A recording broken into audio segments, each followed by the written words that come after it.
풍성히 먹고도 남게 하시는 은총, 이런 제목으로 말씀 전하겠습니다.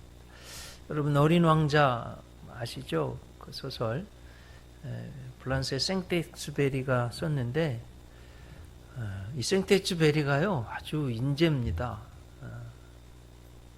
비행기도 조종할 줄 알고 세계 제2차 대전에 참석해서 공군 조종사로 참석했습니다. 그래서 프랑스 최고의 무공훈장도 받고요. 그땐 그랬던 사람인데 비행기를 몰다가 사막에서 불시착하게 됐습니다. 정말 굉장히 위험한 순간이었는데 며칠 만에 기적적으로 구조가 됐어요. 그래가지고 기자가 물었습니다. 어떻게 견뎠냐고. 물도 없고 먹을 거 빵도 없는데. 빙그레 웃으면서 그렇게 말했다고 그래요. 나를 견디게 한 것은 한 조각의 빵, 물이 아니라 내 사랑하는 가족들을 만나기 위해서, 그 가족들을 사랑하는 그 마음 때문에 견딜 수 있었노라. 그런 말을 했다고 그래요. 여러분, 이 사랑이요, 생명을 살리는 이 기적입니다. 자, 오늘 성경에 보면 우리가 너무 잘 아는 오병이어, 다섯도 떡병, 보리떡 5개, 이어, 2이자에다 물고기요, 물고기 2마리로 5,000명을 막 다 먹이고 12광줄이 가득히 남기는 이런 기적이 일어난 아주 유명한 예수님의 기적이죠.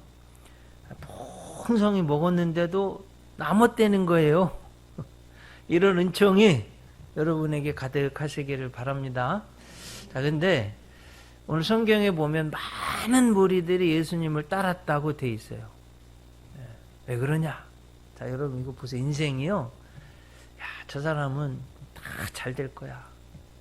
누구 도움이 필요 없을 것 같아. 안 그래요. 안 그래. 사람들은 다 문제가 있고요. 내 힘으로 안 되는 게 너무나 많습니다.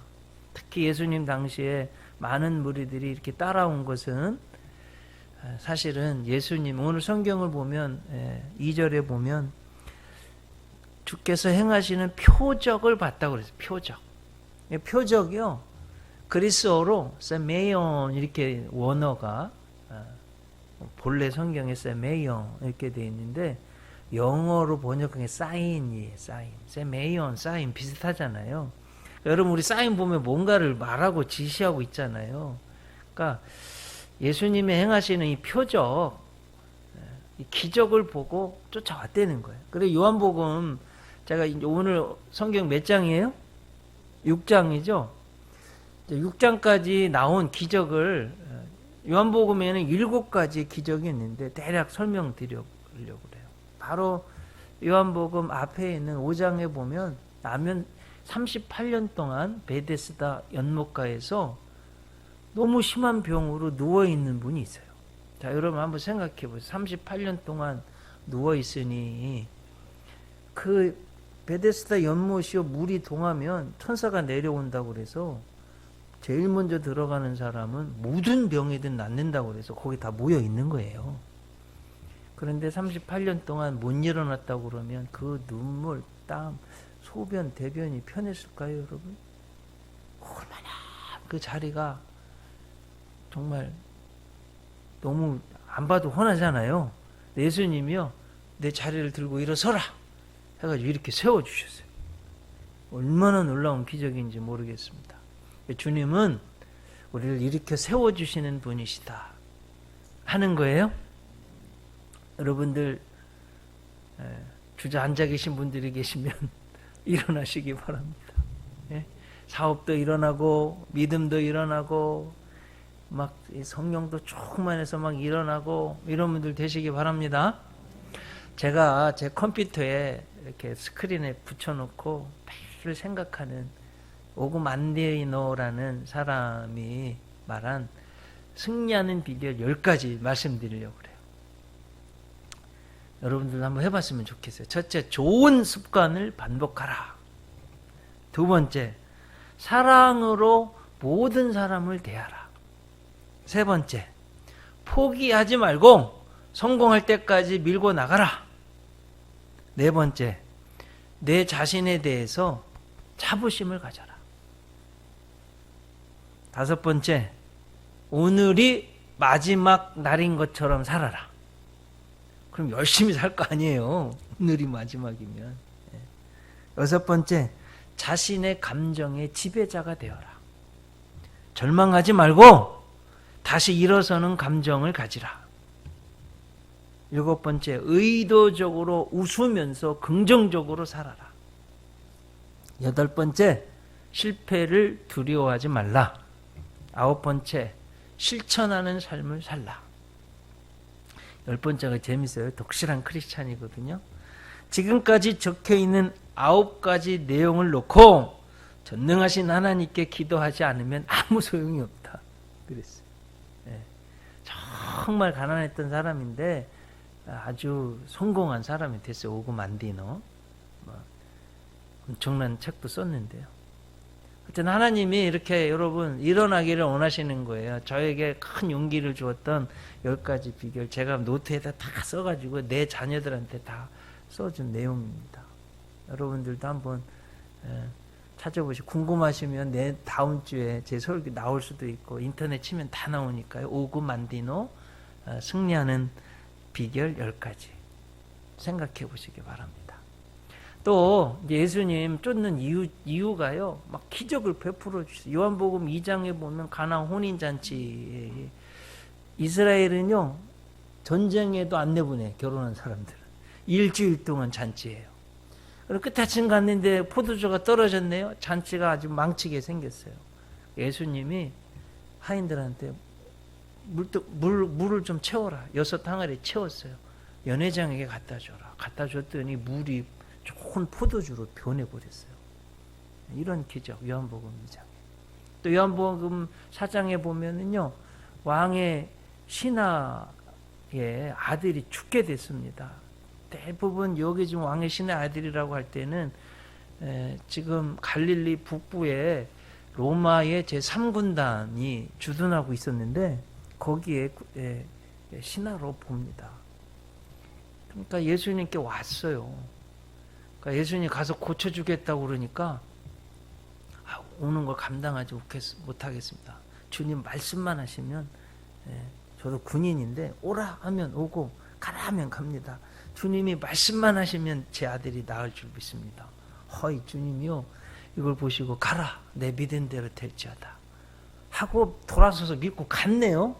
집으로 가다가 막 자기 집에 막 하인들이 와서 주인님 나왔어요. 어느 때 나왔냐? 시간을 따져보니까 요한복음 4장에 보면 7시라고 되어 있는데요. 여러분 성경에 나오는 신약 성경에 나오는 숫자에 플러스 6 하면 우리 시간 오후 1시예요. 보니까 예수님이 가라 내 믿은 대로 될지어다 한 딱 그 시간에 나은 거예요. 그러니 여러분 이게 얼마나 많은 사람들이 그 당시 보면 가난하고 먹을 것도 제대로 없고 의료시설도 의사들도 많지 않은 이때 주님이 이렇게 고쳐주시고 문제를 해결해 주시니까 엄청나게 많은 사람들이 따라온 겁니다. 하버드대를 나온 정신의학자 칼 매닝거가 이런 말을 했습니다. 사랑은 사람들을 치료한다. 사랑을 받는 사람, 사랑을 주는 사람 할 것 없이. 사실은 이 모든 기적들이요 예수님이 서민들을 불쌍히 여기는 것 때문에 고쳐주신 겁니다. 이처럼 사람들은 병들고 문제가 생기고 내 힘으로 도저히 안 되는 어려움에 처합니다. 이것이 인간의 한계 상황이에요. 그런 서민들을 우리 주님이 가난하고 먹을 것조차 제대로 없는 무리를 불쌍히 여겨주셨다 하는 거예요. 자, 여러분 이제 오늘 성경을 한번 머릿속으로 그려보세요. 그림을 그릴 수 있으면은 이게 재밌는 거예요. 지금 여기 대략 여기 상황이 어디예요? 지역이?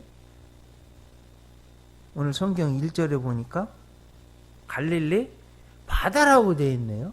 사실은 호수예요. 그러니까 해발 고도는 지하 200 대략 20m, 200m쯤 보시면 될 것 같아요. 해면보다 200m 아래고요. 넓이는 한 13km. 그리고 전체 길이는 21km 정도. 그러니까 굉장히 꽤 큰 호수. 이스라엘 사람들은 바다라고 그러는 거예요.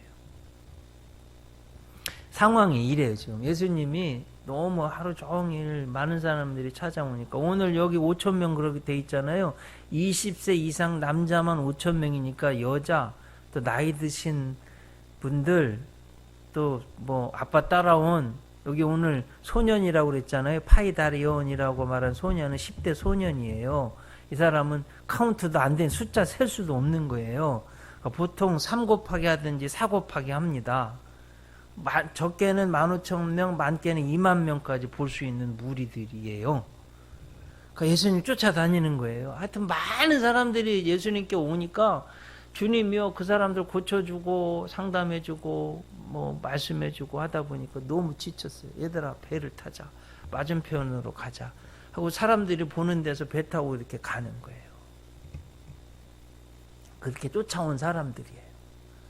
그리고 여러분 성경에 이제 보면 오늘 본문은 아니지만 이 오병이의 기적이 일어나는 곳이 어디예요? 혹시 아시는 분 계세요? 어디일까요?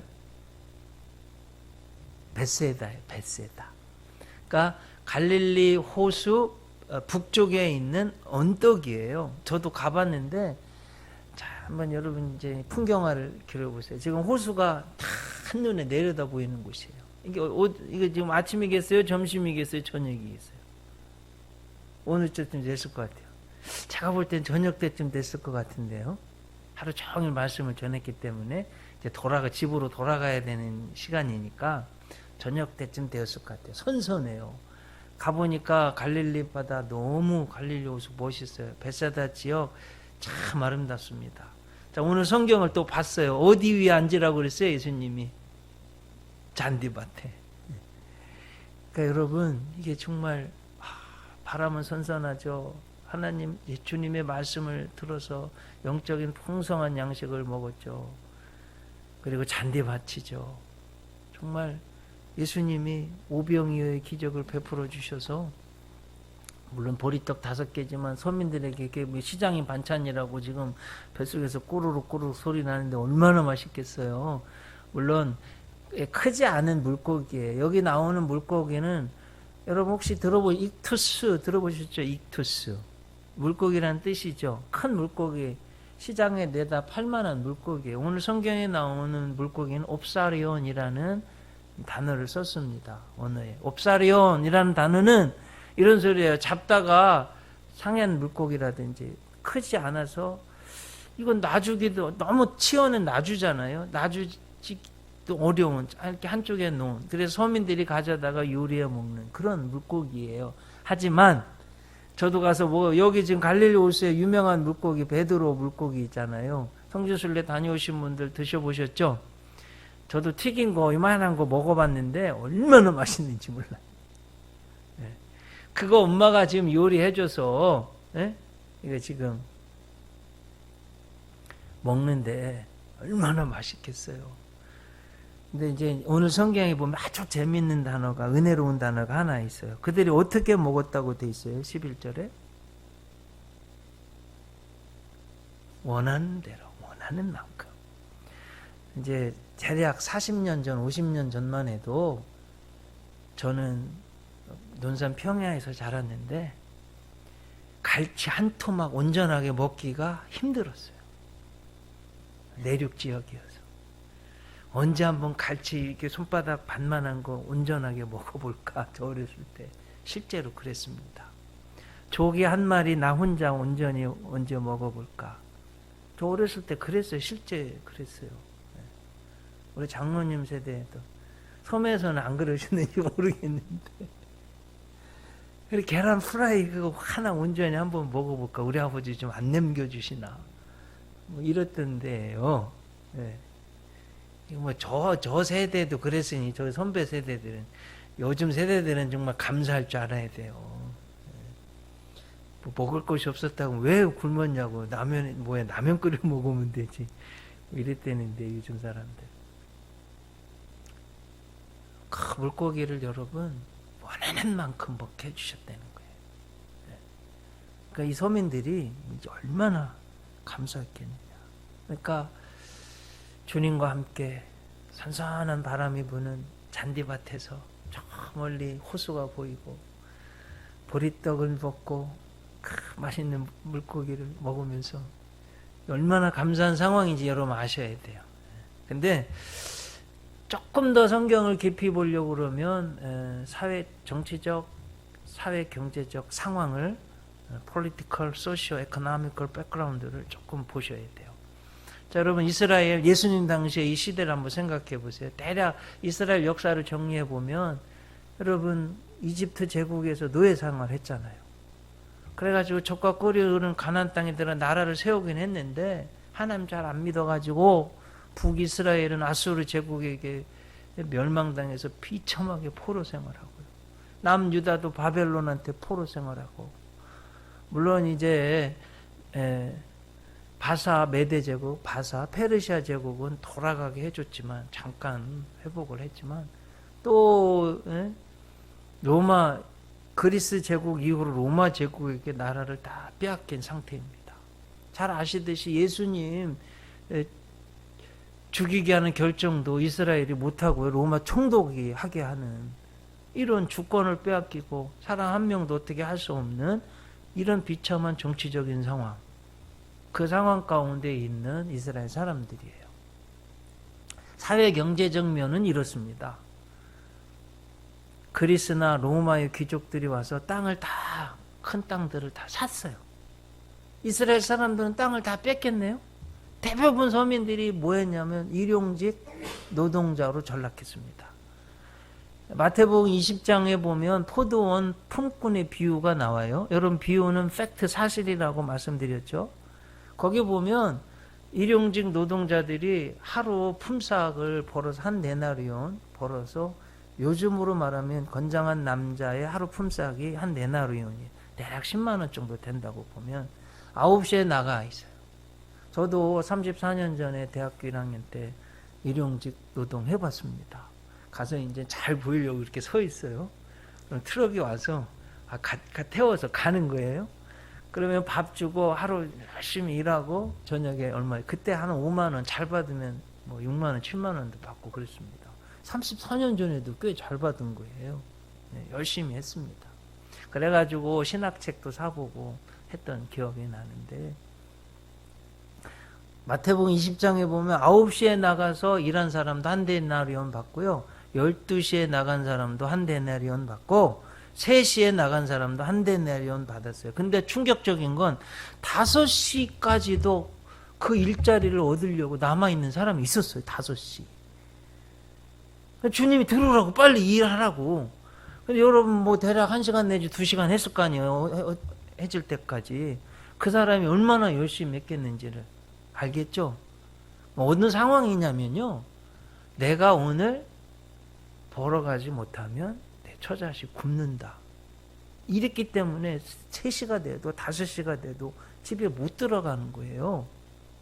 여러분 그 상황을 지금 이해하셨습니까? 이게 지금 예수님 당시에 이게 경제적 상황이에요. 서민들 상황이에요. 이런 사람들이 모여 있으니 이거 여러분 이거 배고픈 건요, 심각한 상황이에요. 그런 사람들이 예수님께 나온 거예요. 예수님 말씀 잘 들었는데 돌려보내려는 게 배고픈 거예요.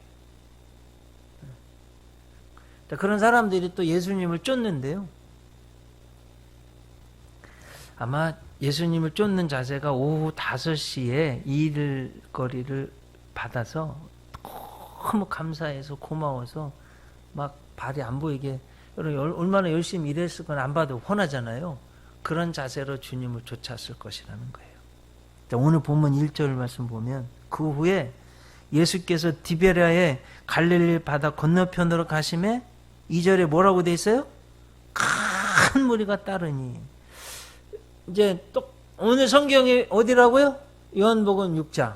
똑같은 병행구가 마가복음에도 6장에도 나와 있어요. 조금 더 자세하게 나와 있는, 제자 예수님을 따르는 자세가 이렇게 써 있습니다. 뭐라고 되어 있냐면 마가복음 6장 33절에 보면 도보로 달려가 그들보다 먼저 도착해 기다리고 있었다 이렇게 돼 있어요. 자, 이런 거 예수님은 지금 배 타고 호수를 쫙 건너가시는데 그걸 보고요 이 많은 무리들이 막 도보로 달려가 가지고 예수님보다 먼저 도착해서 기다리고 있었던 거예요. 이 사람들이. 그러니까 예수님이 그 서민들 수많은 제국을 거치면서 겨우 살아남은 이스라엘 백성들, 정치적으로는 로마의 또 식민지가 되고 경제적으로는 너무 먹고 살기 힘든 이 사람들, 정말 황제엔 세금만 바치고 돈만 가져가는 사람들과는 다른, 예수님은 그러셨잖아요. 인자에 온 것은 섬김을 받으려 함이 아니라 도리어 섬기려 하고 자기 목숨을 많은 사람들의 대속물로 주려 함이니라. 수고하고 무거운 짐진 자들아 다 내게로 오라. 내가 너희를 쉬게 하리라. 그러면서 서민들을 다 품어주신 주님이기 때문에요 사람들이 그렇게 몰려간 거예요. 그 사람들을 불쌍히 여기신 거예요. 얼마나 열심히 쫓아왔는지 여러분 아시겠죠? 이게 이 자세가요 주님 마음을 감동시키고 목자 없는 양 같은 것을 보고 긍휼히 여기셨다고 했어요. 긍휼히 여기셨다. 자, 여러분, 저는 우리 성도님들이, 하나님 자녀들이 저를 포함해서 정말 오늘 말씀처럼 풍성한 하나님의 기적을 체험하고 12광주리도 오히려 남아가지고 이렇게 남는 인생이 되는 그런 여러분들 되었으면 좋겠어요. 근데 이런 자세가 필요한 거예요. 이런 신앙의 자세. 제가 신앙생활할 때 늘 목사이기 전에 하나님 믿는 사람으로서 늘 생각하는 말씀이 있어요. 잠언 8장 17절, 18절, 21절 말씀. 저는 여러분들도 이 말씀을 좀 마음에 새기셨으면 좋겠어요. 나를, 하나님 말씀하시는 거예요. 나를 사랑하는 자들이 나의 사랑을 입으며 나를 간절히 찾는 자가 나를 만날 것이니라. 부귀가 내게 있고 장구한 재물과 의도 그러하니라. 이는 나를 사랑하는 자로 재물을 얻어 그 곳간에 채우게 하려 함이니라고 말씀하셨어요. 요한복음 14장 21절에 주님 이렇게 말씀하시죠. 나의 계명을 가지고 지키는 자라야 나를 사랑하는 자니 내 아버지께도 사랑을 받을 것이요 나도 그를 사랑하여 그에게 나를 나타내리라. 이렇게 말씀해 주셨습니다. 여러분, 예수님을 따르는 정말 도보로 뛰어와서 땀 뻘뻘 흘리면서 주님보다 먼저 와서 기다리는 이 신앙의 자세가 국가, 가정, 개인의 삶을 결정합니다. 자, 이제 지난 100년의 세계 역사를 한번 보세요. 여러분, 소련이요 뭐 반을 다스렸어요. 볼셰비키 혁명, 1910년대죠. 뭐 엄청났었어요. 그런데 기독교는 아편이라. 그리고 믿는 사람들 다 죽이고요. 주의 종들 다 죽이고요. 기독교 핍박했습니다. 여러분 어떻게 됐습니까? 구소련이요 폴싹 망했어요. 레닌, 스탈린 동상들 다 비참히 쓰러지고 사람들이 짓밟고 다녔습니다. 주님을 따르지 않는 발걸음, 그 국가 하나님이 망하게 하셨어요. 반대로 미국을 한번 보고, 여러분 지금 미국 전 세계의 통화를요 달러로 합니다. 사실 세컨더리 보이콧, 만약에 우리 대한민국 지금 북한에 1조 보냈다는 은행들 있거든요. 몇 은행들 돈 더 보내면 세컨더리 보이콧해서 결제를 달러로 못하게 막겠다. 그럼 그 은행 끝난다고 그래요. 살 수가 없다고 그래요. 지금 세계 언어가, 공용어가 영어예요. 세계의 패권을 쥐고 있습니다. 어떻게 해서 그렇게 됐어요? 1620년 12월 메이플라워, 메이가 5월이에요. 플라워 꽃, 5월의 꽃이라는 배를 타고 102명의 청교도들이 영국에서 미국으로 건너갔어요. 이유는 딱 하나, 하나님 잘 믿어보겠다. 마음껏 찬송하고 예배 드리겠다고. 주님을 찾는 그 발걸음 많이 죽었지만 그렇게 해서 미국을 건너가서 개척한 거예요. 하나님이 그 나라를 복 주셨어요. 지금도 15만 명 이상의 선교사를 전 세계에서 가장 많은 선교사를 파송하고 있습니다. 계속해서 믿음의 길로 가려고 그래요. 뭐 멀리 갈 것도 없어요. 여러분 50년 우리나라 한번 보세요. 대한민국 그렇게 구주받던 나라. 그런데요 2000년 기독교 역사 가운데 지금 지난 100년 동안 가장 하나님 잘 믿는 나라 1등 꼽으라면 지금까지 대한민국이었어요. 근데 지금 뺏기려고 그래요. 다 열심히 식어졌어요. 하여튼 그런데 새벽에 모이고 주님 앞에 모이고 우리 주님을 얼마나 따라다녔는지 우리 대한민국이요 30-50 클럽 GDP 3만 달러 인구 5천만 명 이상 우리가 7번째 더 들어올 나라도 없대요. 세계 7대 제국으로 하나님 축복해 주셨어요. 자 여러분 대부분 젊은 분들 생각 요즘 먹을 거 없어요? 제가 보는 대부분들 어떻게 하면 다이어트 해볼까 덜 먹어볼까들 난리예요. 저도 좀 죄송한 이야기지만 얼마나 먹을 게 많은지 어떤 때는 목사가 회개해야 돼요. 나눠줘야 되는데 먹지 못해가지고 음식물 쓰레기 갖다 버리러 가는데 이거 정말 얼마나 많아요 우리가 먹을 게. 그래요 안 그래요? 쌀이 넘쳐나가지고 쌀과자 쌀막걸리 뭐 쌀국수 막 우리는 어떻게 처치 곤란해가지고 말이에요. 근데 저 북한을 여러분 보세요. 네? 전 세계에서 기독교 가장 핍박하고 지금도요 예수 믿는 사람들 공개 처형해요. 제가 엊그저께 신문 봤는데 정치범들 명목을 뭐라고 종교적 이유로 다 수용소에 지금 가둔다는 거예요. 기독교인이라고 감옥에 가둔대요 지금도. 그런데 여러분 제가 자료를 찾아보니까 토마스 오헤아 킨타나라는 UN 북한 인권 특별 보고관의 보고에 따르면 대략 평양에 있는 250만 명 정도 어떻게 먹고 살죠. 배급을 받지. 지금 북한의 형편의 43.4% 대략 1,100만 명이요. 심각한 영양 부족 상태라고 합니다. 굶어 가고 있고 굶어 죽는 사람도 많고. 그래가지고 우리나라가 지금 800만 불 대략 94억인가 지금 보냈잖아요. 식량 사서 보내느라고. 이렇게 식량을 지금 줘야만 먹고 사는 나라가 비참하게 됐어요. 이거 여러분 잘 하셔야 됩니다. 제가 닭고기 좋아하는데 깜짝 놀라서 하림그룹 이야기하려고 그래요. 김홍국 회장 초등학교 4학년 때 할머니가 준 병아리 10마리 또 개구리 키워가지고요. 고3 때 회사 만들어가지고 아저씨들이 회사로 결제받으러 오는 그 당시 집 한 채가 300만 원이었는데 그때 매출이 4천만 원이었대요. 고3짜리가. 모태신앙이래. 모태신앙. 일이 신광교에 열심히 다닌 거예요. 어렸을 때부터. 그래가지고 하나님이 지금 하림그룹 저 논현동에 15층짜리 건물이 있어요. 2019년 재계 서열 수준이 32위가 되게 하셨어요. 우리나라에서 32위면 세계적이에요, 여러분. 닭에서는 한국 1위입니다.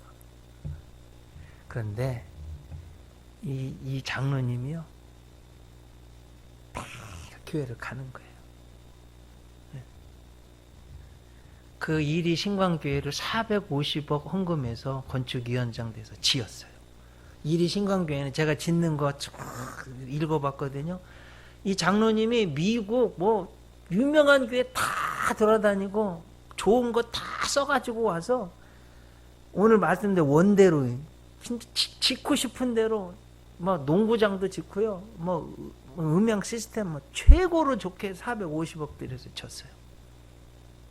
근데 지금 서울 논현동에서 매주 토요일 날 내려와서 한 주도 거르지 않고 예배드리고 올라가는 거예요.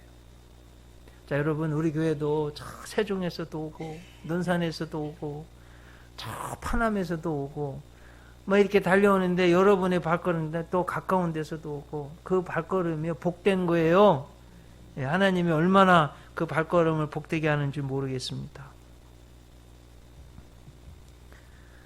필립 얀스가 쓴 은혜를 찾아 길을 떠나다라는 책을 보면 제가 타임지 베이징 지국장을 지낸 데이비드 에이크먼이라는 사람이 마오쩌둥주의 공산주의에 세뇌된 어느 중국인 사회학자의 발언을 녹취한 것을 기록해 놓았는데 아주 충격적이어서 읽어드립니다. 한번 들어보세요.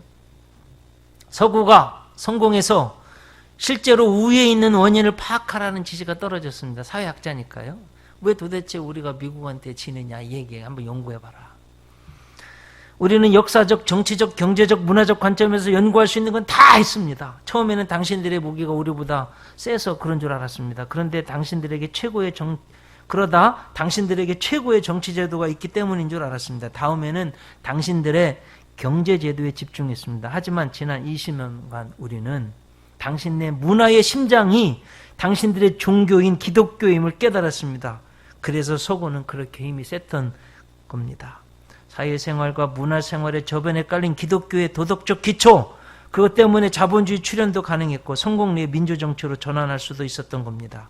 우린 여기에 대해 한 점의 의혹도 없습니다. 자, 여러분, 지금 중국이요 G2로 된 이유 중에 하나는 그 공산주의요 접고요 수정 자본주의로 돌아오고요 정말 밑바닥에서 수많은 사람들이 예수님 잘 믿었기 때문이에요. 그런데 지금 시진핑이 지금 너무 핍박을 해가지고 기독교인들이 케냐로 떠나고 저 사촌 저로 말미암아 신학교 가서 선교사 돼서 청도에서 수십 년 20년 25년 선교한 사촌 동생이 있는데 교회 다 뺏기고요. 지금 공원에서 또 집 돌아가면서 예배드리고 있다는데 너무너무 어렵다는 거예요. 이렇게 되면 하나님 안 기뻐하십니다, 여러분. 꼭 아셔야 돼요.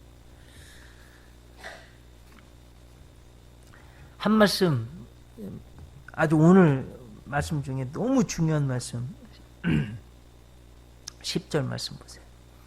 예수께서 이르시되 이 사람들로 앉게하라 하시니 그곳에 잔디가 많은지라 사람들이 앉으니 수가 5,000명쯤 되더라.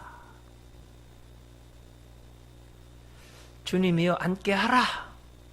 이제 주님이 명령하시니까 여러분 2만 명 어떻게 했겠어요? 누가 했겠어요 이걸? 12 제자들이 다니면서 야 주님이 앉으라고 그래 어떻게 했어요? 다 순종하고 앉은 거예요. 그게 기적이 일어난 거예요, 여러분.